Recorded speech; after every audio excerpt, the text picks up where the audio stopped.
Powered by Reb Media in partnership with TSN, it is season 6 of the Ray and Dregs Hockey Podcast, presented by our title sponsor, Canadian Club Whiskey. We've got an amazing invitation series, and new to the series is the Canadian Club Classic 18-year-old High Proof. Invite your senses to an elevated Canadian whiskey experience with our good friends from Canadian Club. And speaking of good friends, there he is, Jamie McLennan. Pinch hitting in this episode of Ray and Dregs because, Noodles, I'm going to be honest, Ray's away on a golf boondoggle, which you don't necessarily, you appreciate the boondoggle and getting away, particularly when it's a bit cool and you're trying to get in the sun.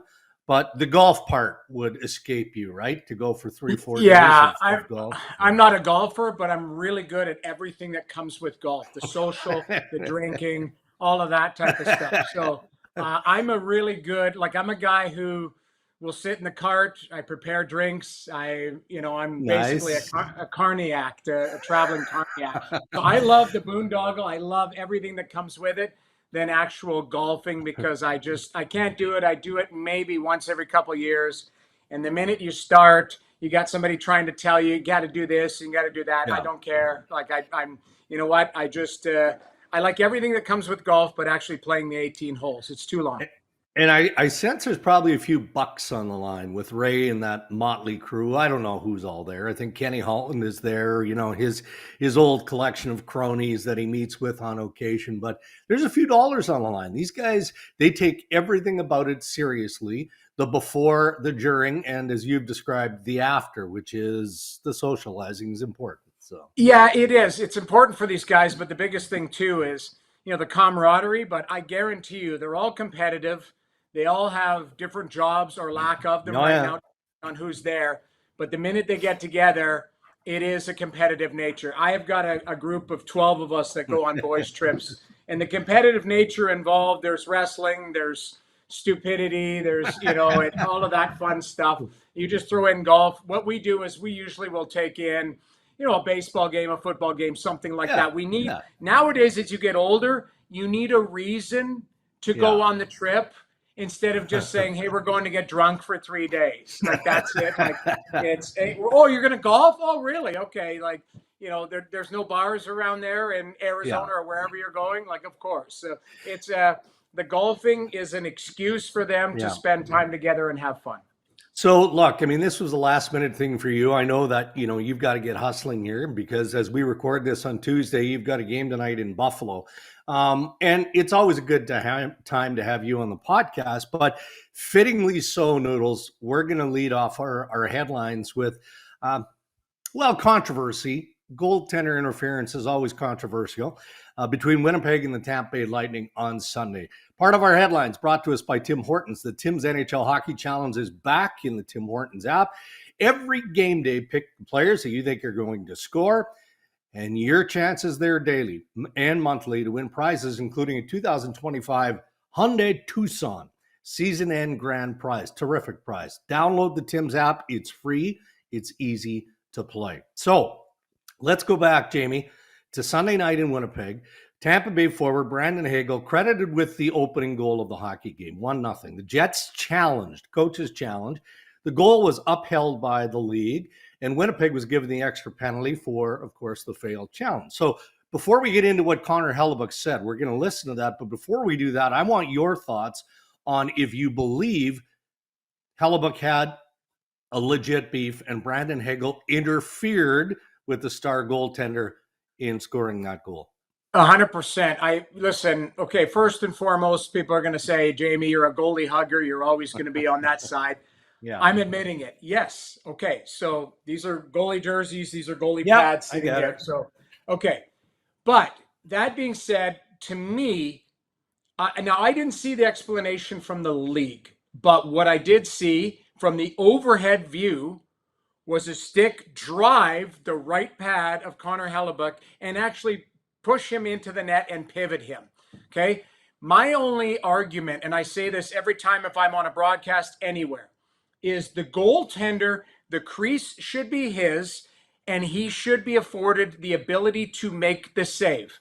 And if there's anything hampering it, now I understand if there's a loose puck battle and your defenseman pushes a guy in, that's listen, Yeah. that's on your defenseman because, Yeah. you know, a player is allowed to get to the top of the crease in battle. So I understand there's two sides to this coin. It's like pass interference in the NFL. It's a lot of times now it's becoming subject to opinion instead of just cold hard facts, which is offside, over the glass. Those are just black and white. But that particular goal, which stood, I was like, man, it's clear if you look at Hellebuyck getting pushed and pivots. The only question, the only thing that I would say, and I didn't see the explanation for it, was whose stick was that? Was that his own defenseman? Is that an opposing player that gets pushed and his stick drives him? There might be more factors that come in, but just from a goaltender interference standpoint, that goal should not have counted based on the goaltender being pushed. Well, and I can tell you, you know, in having access, as many people do, to the Situation Room in Toronto, there was a fair amount of back and forth and debate around this. And one thing that I will say the league does fairly well is, okay, they make the decision that they made, right? But then they follow it up. And there is a post-mortem. So Monday, the day after, there would have been internal conversation and discussion, including those who maybe were off on Sunday night, who normally are in that Situation Room and don't have a voice in that process. So, you know, just so we have full clarity and a little bit of balance there. So Connor Hellebuyck is on the NHL and the NHLPA competition committee, which is very important to this. So he's most certainly shared his concerns in the boardroom. And as he's acknowledged, he's taken in several video clips to explain what his view of goalie interference is. So here's Hellebuyck yesterday. So this is Monday after taking some time to consider that play. You know, just when I thought we were getting somewhere, they go and make that decision. You know, that was clearly goalie interference. Everyone that I know knows it. I think majority of the people in the hockey world know that was goalie interference. The only guys that didn't think so were the guys in charge of making the call, which is unfortunate. You know, I've tried my best to help over the last 4 or 5 years, and you know, I'm getting to a point in my career where I'm a little more family oriented. So if it's not going to get anywhere, I might have to move it on to the next guy and pass it on. You know, I've tried to help. I've tried to make it more black and white. That for me was about as black and white as you can make it. And I know it's sometimes going to be a tough call, but you know, I've brought in clips very, very similar to that exact play, and you know, explained why I think it was goal interference, and I guess they just don't agree. Okay, that is several hours after Sunday's controversy, right? So Helly has had opportunity to rest, to think this through, probably looked at it a bunch more times, and didn't soften in his position even a little bit. So two things that strike me. Number one, I'll ask you, talking to the media, is that the right approach? You know, rather than perhaps going back to the competition committee and saying, all right, this is my last time, because he makes it clear that he might be done with the competition committee. Make it an agenda item and make your voice louder than it's ever been in this process. Or is that what he's doing by coming to the media a day after? Well, we all know Connor Hellebuyck. He shoots from the hip. You know, let's point to his year-end presser last year where he basically flat out said, "I felt great. I just kept giving up a bunch of goals." You know, I love Connor Hellebuyck. The only thing I would say, which maybe takes, if this is a 10 out of 10, and I believe him 10 out of 10, and I wholeheartedly support him, what takes one notch off is it happened to him. Yeah. If he came out, if that happened to, I don't know, the guy at the other end, you know, Jonas Johansson, or if that would have happened to, he saw that happen to Stuart Skinner on the night previous and goes, hey, I'm on this committee. That should have been a goal. The fact that it happens to him and the fact that he's on the committee, I could see where people are going, okay, well, you're just sour grapes because of this, this, and this. I understand that. But I will still concur my original comment. Watching that and watching that game live, I was shocked that they called that a goal. Now, you mentioned his approach. Okay, his approach is just being honest. Yeah. So there are other ways. Yes, he could have, sent an email to whoever is in the war room or whoever is, in charge of the competition committee and said, I'm really disappointed. But as we know, I don't know if maybe he did, but it's 24 hours later, he's at practice and he's certainly going to be asked about it. So he's just being honest. He could have said, hey, I'm going to reserve my comments until I deal with them behind the scenes, but he might be just fed up. Like I think at this point, I don't have a problem with him speaking to the media on it, but I knowing Connor, I'm pretty sure he would have no problem saying that exact same thing. Agreed. To those people at the competition committee. So I don't think it's something that he's talking out of the side of his mouth and then going to them and going, well, let's step back. I think he's just straight shooting it, and that's what he believes. And I think he's got a case and a leg to stand on. Well, look, we know it's a delicate balance too, right? And it always has been there because it's a judgment call. And I can appreciate that the National Hockey League, if you go the direction that your star goaltenders want you to go in this regard, well, the pendulum probably swings too far the other way, right? But let me ask you this, and then we'll move on to some other goaltending conversations here. If the refs had waved that off, Noodles, would Tampa Bay have challenged that there was no goalie interference there and it should be a goal? There's no chance they're challenged. You're 100% right, because the guys who are, the video guys in the league that work for the teams, they got to be 100% sure before they wire down to Coop and go challenge that, right? Yeah. A lot of times they will mark something immediately, go, this play is going to be offside if it goes in. They've already got the video evidence. To me, you look at every angle and you go, I don't think I could challenge it. So you're right. If the shoe's on the other foot, there's no way they're challenging that and going, no way. Okay, it just, to me, it seemed like Scotty Arniel, he had a leg to stand. You challenge that every day of the week. And to me, I think it gets overturned 9 out of 10 times. It just happened that, they probably had a spirited debate. And believe me, Dregs, I'm sure you mentioned, you've been in the war room, so have I. I love Kay Whitmore. I love that staff. I think they do an unbelievable job. I think they're under tremendous pressure in real time to get it right. They're sitting in a room. You've got 20,000 fans and coaches and organizations waiting on their decision. They've got to do it in 90 seconds to 3 minutes, whatever it is. I think they do a great job. But, I also think they don't get it right 100% of the time. On this particular situation, they might have missed one. All right. Well, I'll be talking more about this week on Insider Trading. That is for sure. A couple of other goaltender angles, again, just fitting into the theme of having you on in this episode of Ray and Dregs, because we had a couple of shutouts on Monday night. Darcy Kuemper made 16 saves as the Los Angeles Kings shut out the Nashville Predators. Of course, you can provide a thought on Darcy Kuemper, but I guess I'm more concerned with the fact that the Preds just aren't coming out of this struggle here, right? So they've lost 3 of 4. Ryan O'Reilly, post-game Noodles, said that was probably one of the worst games I think I've ever played, from generating and making plays and losing battles. So quick thought on Nashville, and then we'll talk a bit about Darcy Kuemper.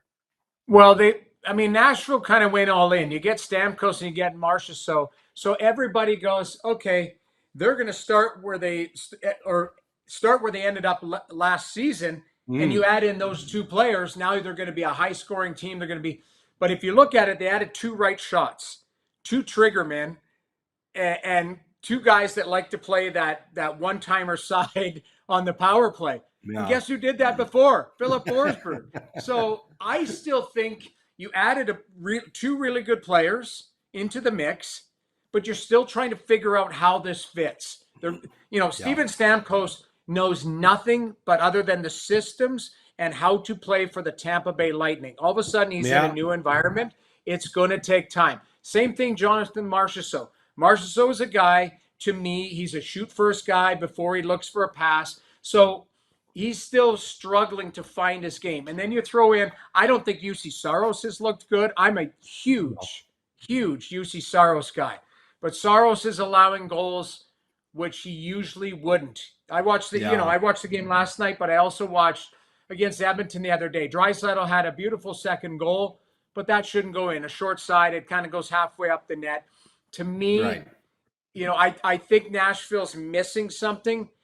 Can they get it back on the rails? I'm a big Bruno fan. I think Barry Trotz knows how to manage. Like, I think the organization's quality, but we're not 5 games in now. Now we're looking at 12, 13 games. So they're gonna have to find a way to knuckle things down. But I don't like what they're doing right now. They don't look connected. That's what it is. Yeah.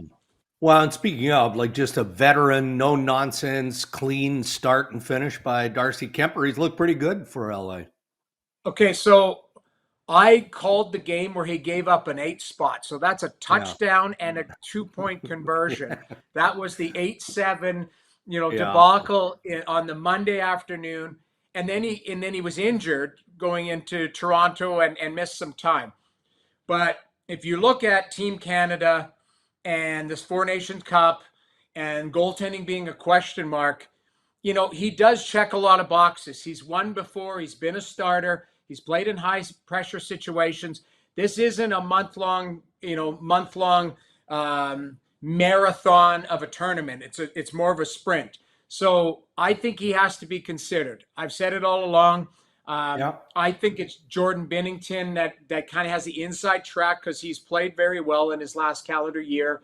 I look at Stuart Skinner, although, I don't think Skinner had a very nice last start, but I don't think he's been ultra consistent. People are looking at Aiden Hill, but I think Darcy Kuemper has to be in the conversation as well. Pierre LeBrun made a great point where goalies go to LA to have their careers resurrected. Because you look at Cam Talbot, you look at, LA's a really good, strong defensive team that doesn't give up a lot of good looks. They've got great goaltending coaches there. So to me, Kuemper has to be on the radar, and he looked really solid last night's game. All right, Jake Allen made 31 saves as the New Jersey Devils shut out the Oilers in Edmonton 3-0. And Sheldon Keefe was automatic post game and gave and maybe talk about the goaltending tandem now that they have in New Jersey with obviously Jacob Markstrom and Jake Allen. But Keefe's point post game was that the experience of Jake Allen kept them in this hockey game early. Faced the pressure, allowed New Jersey to settle down, and then just start playing the way they need to play. 100%, because Edmonton was the better team probably for the first, let's say, 25 minutes. And then Edmonton kind of self-destructed where, some of the guys who have been out to lunch since the start of the season have continued to be out to lunch. But I look at it, I think Jake Allen was fantastic. I think he got, we'll call it favorable bounces. When you have a night and you get a shutout, you are going to have a post here or there. Adam Henrique had 3 10-bell chances in the first period. One, he backhands, he hits the crossbar. Another one, Allen makes a blocker save. Another one, it goes through the net the other side. Puzlotkin, or whatever his name is, Puzulkin, the guy they got from Colson. Draisaitl gave him, you're not going to have a bigger open net. And somehow he came back the short side on it. That was early in the second period. So Allen had, and I don't disagree with Sheldon's assessment. The difference was the goaltending because that game could have been 2 or 3-0 Edmonton early on. But it was Jake Allen that made some big saves. He made a huge save on Connor Brown on a breakaway. Zach Hyman was in alone. He stopped him again. Like, to me, there was 5 or 6, we'll call them 10-bell saves. And then, you look at Edmonton, their special teams stink right now. Their penalty kill you look at Ryan Nugent-Hopkins on that penalty kill goal. I don't know who he was guarding. Like, he actually should have just taken his gear off at that point because, he's a guy who is, I look at Edmonton and people always say, are you worried about Edmonton? I'm not. I think they're just, their best players have to start playing better. And it's been Draisaitl who's been great. But to me, RNH, Evan Bouchard, Darnell Nurse, they have not gotten to the level that they need to be really competitive. But I go back to Jersey. They did what they had to do to win that game. They hung in there because their goaltender gave them a chance. Speaking of goaltending, we'll wrap up headlines. Again, it's all about goaltending with Jamie McLennan today on this edition of the Ray and Dregs podcast. Ask Ray and Dregs is coming up here shortly. I don't know, are you even a little bit surprised? It looks like Anthony Stolarz will get the start. We're recording this on Tuesday morning. He'll get the start against the Bruins in Toronto tonight. So back-to-back for Stolarz. I'm not surprised because right now, if you're a Leafs fan or you're in management or the organization, you at least know what you're getting out of Anthony Stolarz. He's played a pretty consistent game since really the minute he showed up in Toronto in preseason. So I think there's a level of trust there. I always use this word trust. Okay, do you trust that if the goaltender plays to his capabilities, what are you going to get from him? Well, you know what Anthony Stolarz is right now. And the only reason I say right now is in his career, the most he's ever started in a season is 23 games. He's had 2 seasons of 22 and 23 starts. Now, he played 27 and 28 games in those seasons, so there were some relief performances. So right now, you know what you're going to get from him. The question mark is once he blows through his career high, is he going to be able to maintain and steady the ship and continue on, or will there be a drop-off because, at 30 years old, he's pretty much been a number 2 through his whole career. But I'm not surprised that he gets the start based on, I liked his game in Minnesota the other night. I think he's the reason why they got 1 point. You play a division rival. You don't play again until Friday. It's Friday, Saturday, or Saturday, Sunday. Friday, Detroit. Friday, Detroit is in town for the Hall of Fame game, and then Montreal is in Toronto Saturday. So it's Tuesday, Friday, Saturday. So to me, he starts today, and then he starts one of the games on the weekend, whichever one you value more technically. So I think it's the right call based on the consistency we've seen from Stolarz. Beautiful. Good stuff, Noodles. Those are your headlines. Thank you to Tim Hortons. Time to make tonight's picks. Oh, he is definitely a winner. Good thing it's easy and free to play. My streak is on the line here. Fingers crossed, because it all comes down to this. I just love getting the chance to win prizes every game day. The Tim's NHL Hockey Challenge is back. Play on game day. Ask Ray and Dregs anything. You can fire us your questions on X and Instagram at Ray and Dregs or on the website, rayanddregs.com. Brought to you by Aecon. With over 150 years in the construction industry, Aecon has spearheaded some of the most notable projects across Canada, from the iconic CN Tower to the Gardiner Expressway, St. John's Seaway, the Expo Biosphere way back in 1967. Aecon is one of Canada's original leaders in heavy industrial contracting, operating across North America, leading the way, building what matters to enable future generations to thrive. And there he is, Noodles. This is the leader of the Rev Empire. TSN Bureau Chief Ryan Rishaug comes in. Not every episode. Do we do that? No, like once a week. I think that's enough. With Rishaug. Ray has I get to talk 4 times a month, Noodles. Any more than that, and Ray gets super grumpy. He's put a cap on you. Yeah, exactly. He's got the cap on. There's a quota. Well, you should put a cap on him with that salad. Okay, well, yeah, I happen to have one here. I got the Ray and Dregs cap right there. But by the way, if Noodles is going to be a regular on the show, we're going to have to dig deep into the Ray and Dregs budget and maybe send him a light that is not just like the brightest, most daylight white. Like, look at his complexion compared to ours. Okay, right now, so these are my TV lights for What are you talking about? Overdrive and all that. So I mean, if you'd like, I can dial them down. Why? I mean, we have a bit of a tanned pinkish tone, and you're looking somewhat cadaverish. No, is it just me? Is it just my monitor? Let me see if I can play with it. Okay. Watch this. Yeah, go fix that stuff. So I don't mean to be picky, Dregs, but I don't mean to be picky. We're like 2/3 of the way through the podcast. No, I don't mean to be picky. I suppose I could have said something ahead of time, eh? Yeah, that's a little rosiness in the cheeks now. Yeah, marginally. Oh, it's great. Yeah, it looked great. All right. I am a little white. I've been sick lately, so I've kind of got green skin to start off with. Ask Strutty. Strutty always says I have green skin to start off with. So yeah. Maybe I... By the way, Noodles, I'm going to give you an opportunity to fire some shots across the bow to some of your good friends here in our rapid fire segment. So you're going to have an opportunity. But we did get lots of great submissions, and we asked for some specifically with Jamie McLennan being on the show in mind. And so we do have some goaltender-related stuff. First of all, we're going to go to Ken in Windsor, who says, gentlemen, should the U.S. not be considered the strong favorite over Canada at the Four Nations Cup, given the goaltending situation alone? It's a short format tournament with no time for a newbie to find his footing on that stage. The U.S. has far superior options in net to my eye. Should this not make them the favorites over Canada? Love the show. Love you on Overdrive, Noodles. Keep up the great work. Ken in Windsor. Okay, so you know what? He makes a great point on paper, but I would argue this. Let me he just said newbie on the biggest stage, okay? So let's just say that it's Jordan Binnington, Darcy Kuemper, and Adin Hill. All three of those guys have won Stanley Cups. Do you not think that's a big stage? Right? Oh, yeah. So that would be my counter to, talking like newbie. Are they new? Well, they're new to international experience for the most part. I think Binnington's played World Championship. I think Kuemper has as well. Those guys have played on big stages.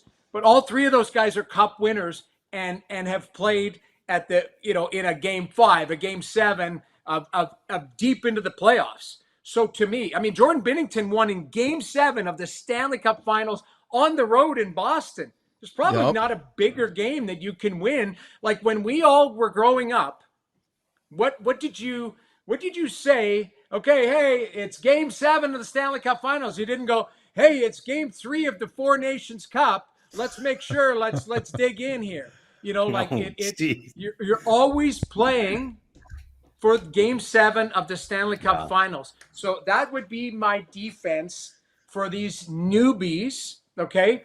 But he's not wrong. On paper, I could probably choose 4 or 5 U.S. goaltenders that probably would be in front of every Canadian goaltender, technically. And here's the other one.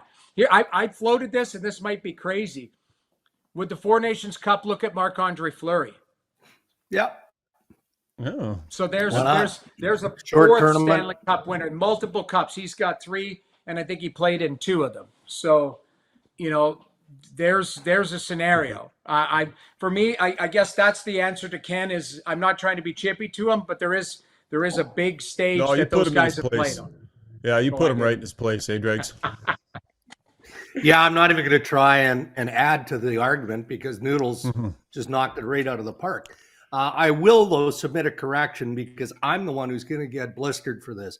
It's the Four Nations face-off. Sorry, Four Nations face-off. All right. Apologies. Four Nations face-off. I could have done some editing on the fly there of Ken's question, so I'll take that bad on me. All right, we go to Paul Marcus now. Gents, this is just a personal pet peeve that I have yet to fully understand. When the league reports on goal totals, or any stat for that matter, why are only the regular season tallies taken into consideration? I've been a believer that playoff performance should be included in the records. Example, Wayne's goal total should be 894 plus 122. Sorry, Ovi, but you should have further to go for that record. And for that matter, Ray's totals should be 408 plus 21. Any thoughts on this idea that evaluating a player's career stats should include playoffs in the totals? I played in the playoffs with Ray when we got rinsed by the Rangers. I don't think he scored a goal in those 4 games. We were out. You got to ask him about it. That was this series where I think that was 94. The Rangers won the cup. We were with the Islanders. They beat us 4 straight. It was 6-0, 6-0, 5-2, 5-2. So an aggregate of whatever that, 22-4. It was an absolute rinsing. And I played in 2 of those games. It was not good. But I don't know if Ray got any of those goals. I agree with him on one on one front. Zach Hyman would have had 70 goals then last year, right? Yeah. Which is pretty damn impressive. But you're right. Like, regular season is regular season. That's what we're talking about. Playoffs is playoffs. Like, you can, there's a difference because we've all talked about it. Who's a playoff performer for me that I played against near the end of my career? Like Claude Lemieux. That guy, regular season, I don't remember what the hell that guy would do. But in the playoffs, man, that guy came to play. Right? Yeah, it's a good point, but statistically speaking, I mean, there are other issues around the National Hockey League, right? Like we vote on the major award winners well in advance, and historically, when it comes to the Norris, it would always bother me. Still does. It's normally, the highest point getter, obviously, right? The highest scoring NHL defenseman is your Norris favored player. It doesn't matter what the defensive core does in the Stanley Cup playoffs. And so I used to, go to Chris Pronger, Scott Niedermayer historically and say, okay, what do you think? Here's my collection of 5 ballots. What do you think? Yeah. And they would take me through basically the quarter of each season, because in their estimation, if you're going to have to vote before the playoffs, then damn well vote on the entire season, not just the second half when Buddy kind of lit it up. So stats are often for losers. We have a very tight point system here on the show, Noodles, if you didn't know, for this segment. And Dregs, you just lost some for railroading a discussion about statistics to the Norris Trophy, so -5 points for you. No, Rapid fire segment. Noodles, rapid fire is going to be difficult for you because sometimes you're like talking a pit bull off a meat wagon, but do your best here.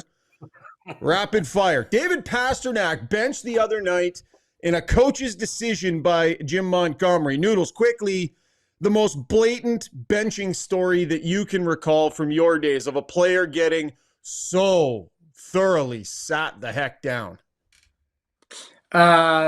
We had a guy named Mickey Dupont who get called up. His son is like what is that? Exceptional status. Landed, right now. Exceptional player, yeah. So Mickey gets called up, and his first shift, he's the last defenseman back, and he's curling, dragging it. It gets poked away. We end up like a chance against or whatever, and it's not good. So he comes to the bench, and Daryl Sutter comes down, and I'm sitting. It's me, Steve Montador, and Mickey Dupont. And Daryl leans in and goes, "If you ever do that again, I will put you on a bus to St. John's. You won't even get a flight." And you got, Calgary to St. John's, that would have been like a 400-hour bus ride. And Mickey is just like, you could see he's almost crying. Like it just, and Monty has his jersey over his mouth, and he's laughing so hard. That's and fantastic. Mickey missed some shifts because of it, but it was a blatant like That's a good one. It was an That's unbelievable fantastic. That's what it was. Hey, you don't do that, especially your first shift. Okay, Dregs, you have covered Patrick Waugh for years. You know him. He's interesting. He can be biting. So the other night, Sam Bolduc gets called up from the American Hockey League, right? And they've got some injuries. The door is wide open. Great opportunity. Turns over a puck, benched for the rest of the night, and then post-game. Patrick Waugh gets asked about this. Dregs, take a listen and think about this. If you're Sam Bolduc listening to this after the fact, just what horror are you listening to this with? Here's Patrick Waugh. Talk about Bolduc's awareness pregame. Just what did you see on the mistake he made on the Trocheck goal and then not playing him? It's sad. It's those things happen, but Sam needs to be better.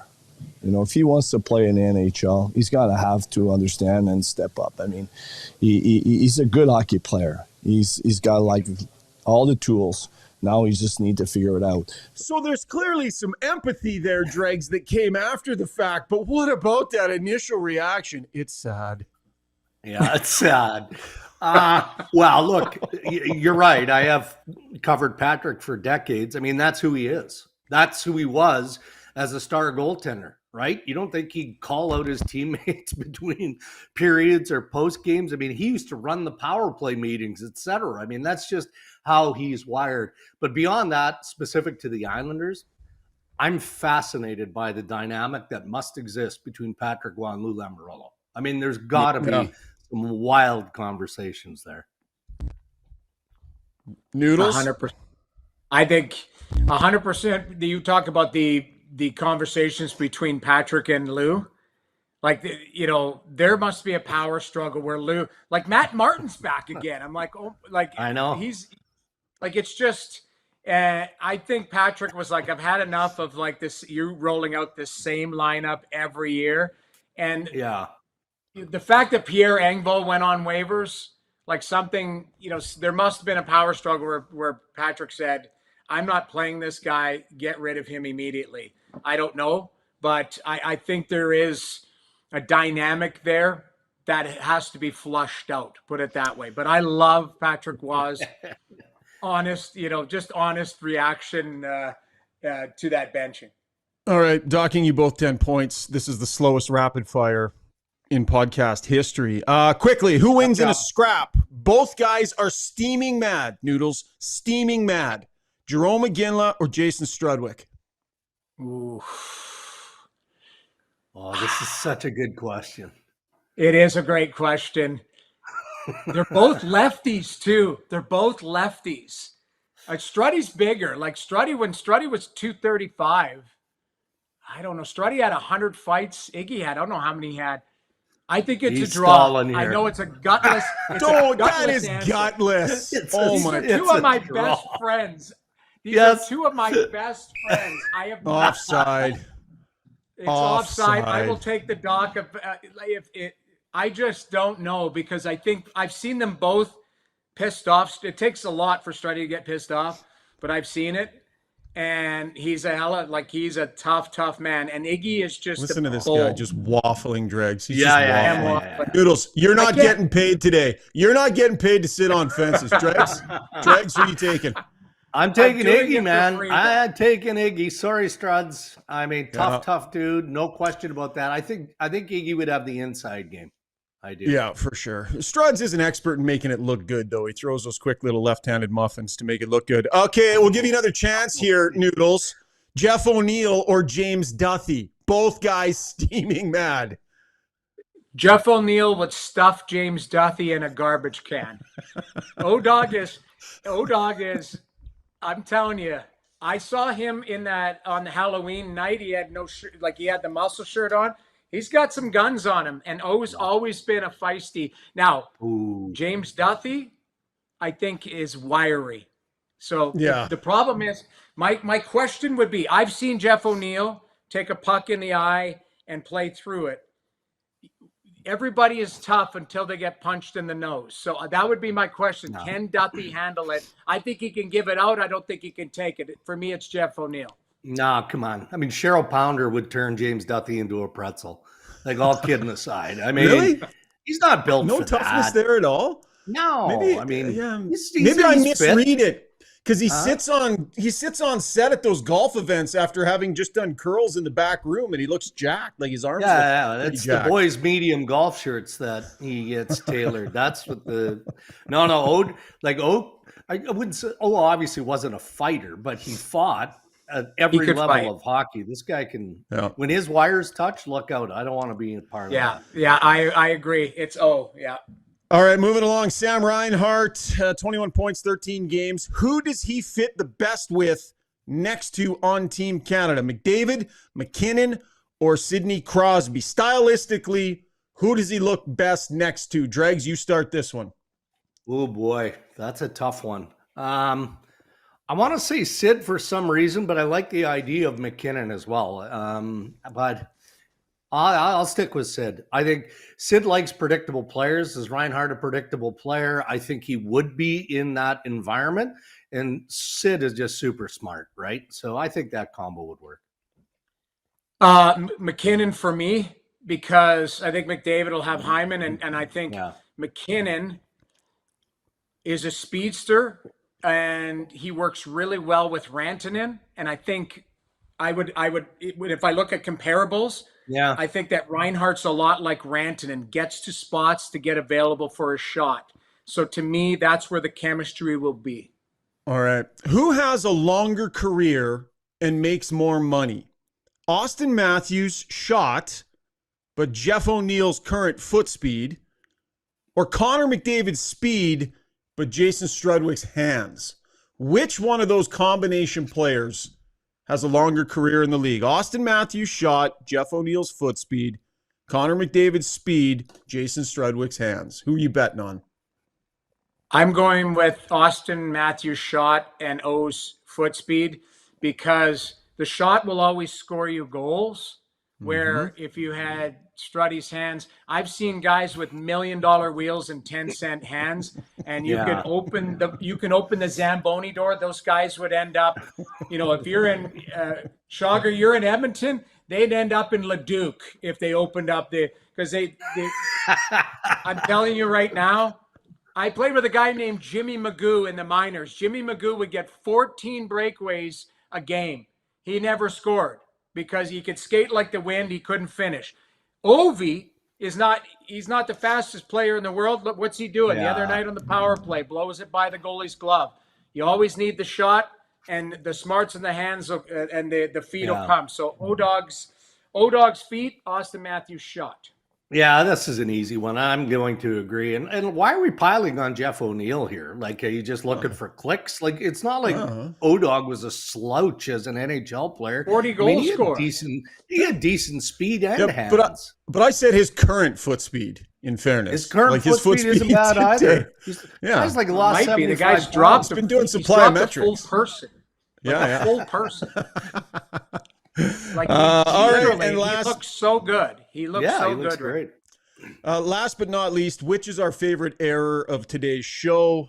Dregs saying bottles instead of battles, or Noodles referring to Vasily Podslakin. I thought you were gonna say my pasty skin and this lighting, but that's a narrow third might be Dreg's shirt. Dreg's shirt might be a Dreg's close third. Shirt, the Tommy Bahama, my lighting situation, and Vitaly Podslakin or whatever his name is. You know what? I'll know his name when he starts burying wide open nets from Draisaitl. All right, that was. I can't top that. That was Ask Noodles and Dregs Anything, brought to you by our brand new friends, and a big welcome, Dregs, to Aecon, to the Ray and Dregs Hockey Podcast. Yes, thank you, Aecon. We look forward to a long relationship and can't wait to get Ray involved in this. Although Noodles set the bar pretty high here, so Ray and I are going to have to up our game and ask Ray and Dregs anything moving forward. All right, Noodles, we're going to let you out of here, buddy. So what are you, just jumping in the rocket and getting on the highway and heading to Buffalo tonight? I am. I'm driving right now, and I'll get down. I'm missing morning skate, which is fine. I had a good chat with Travis Green last night, and get down, get the lineups, and then honestly, we'll see. I mean, Buffalo's desperate. They lost 3 in a row. Ottawa's playing well, but it's an interdivision game, 4-point game type of thing when you're looking at it for everybody else. So I think it'll be a good one, but Ottawa's got to come to play. And I look at this Buffalo team. I think they should be better than what their record shows, but everyone's kind of lumped in there. We looked at it yesterday. Between Tampa and Montreal is a 5 point. It's 5 points. That's it. That's a tough week. So it's tight. These points are massive. It's a good week. It's a good night as we record here Tuesday. You've got that game in Buffalo. Regionally, we've got the Leafs and the Boston Bruins, and we know that there should be some feistiness in that one as well. Noodles, as always, buddy, thanks for stepping in and being a great guest. Well, thanks for having me, and we'll chat soon. You bet. Thank you to our sponsors who continue to support Ray and Dregs and make the podcast possible. Our title sponsor, Canadian Club Whiskey, Tim Hortons, and thank you for joining us, Aecon. Until next time, stay safe, everybody.